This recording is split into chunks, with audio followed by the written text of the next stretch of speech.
Oi, eu sou Vinícius e eu vou falar sobre o jogo que eu implementei para a disciplina de prática em organização de computadores, que é uma versão simplificada do Pac-Man.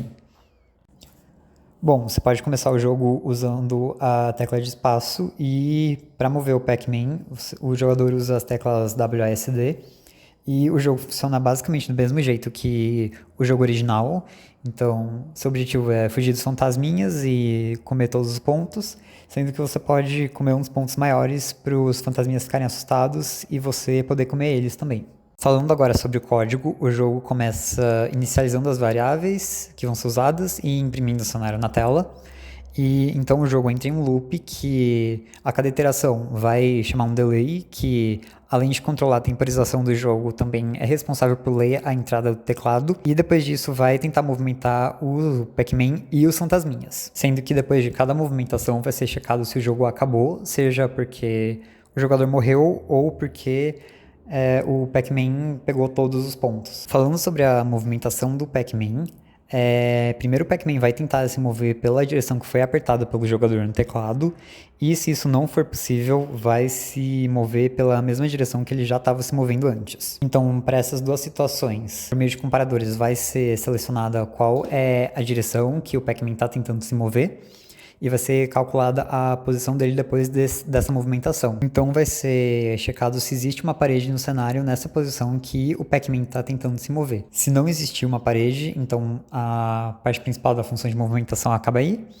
E se existir uma parede, então caso o Pac-Man esteja tentando se mover pela entrada do teclado, ele vai tentar se mover pela direção que ele já estava se movendo antes, e se ele estava tentando se mover pela direção que ele estava se movendo antes, ele vai continuar parado.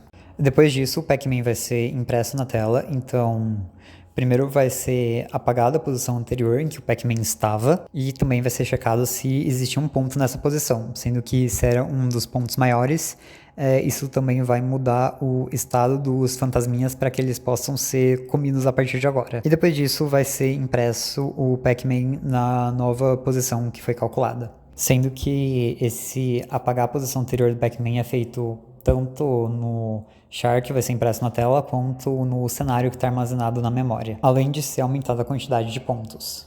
Falando agora sobre a movimentação dos fantasmas, o algoritmo é praticamente o mesmo para todos os fantasmas. O que muda de um para o outro é qual que é a posição de destino de cada um. O algoritmo de movimentação dos fantasmas é que, dada a direção de movimento do fantasma, a posição dele e a posição destino, ele vai continuar se movendo na direção que ele já está até ele encontrar um ponto que ele pode virar ou não. Nesse ponto que o fantasma pode virar, vai ser calculada a distância entre a primeira posição seguindo cada direção e o destino do fantasma.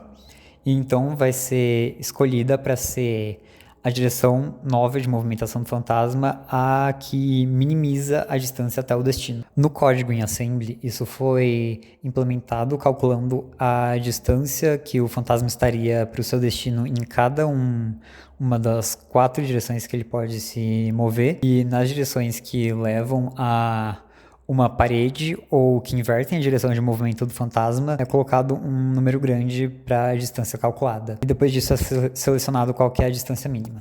Esse é o algoritmo básico de movimentação de todos os fantasmas, que vai mudar de um fantasma para outro e de um estado para outro do fantasma, qual que é a posição de destino. Então, em uma situação normal do jogo, cada fantasma vai ter um destino diferente. Então, por exemplo, o do fantasma vermelho é em cima do Pac-Man, o do rosa é 2 posições na frente do Pac-Man, e assim diante para cada um dos fantasmas.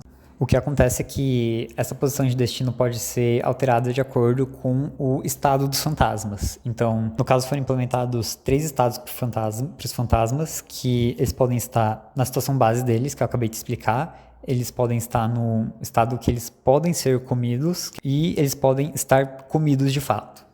Quando os fantasmas estão assustados, que é quando eles podem ser comidos, a movimentação deles é aleatória. Então, cada vez que a função de movimentação de cada fantasma é chamado, vai ser sorteado uma posição aleatória no cenário para ser o destino. Por fim, quando os fantasmas estão no estado que eles foram comidos, o destino deles é uma posição fixa no mapa.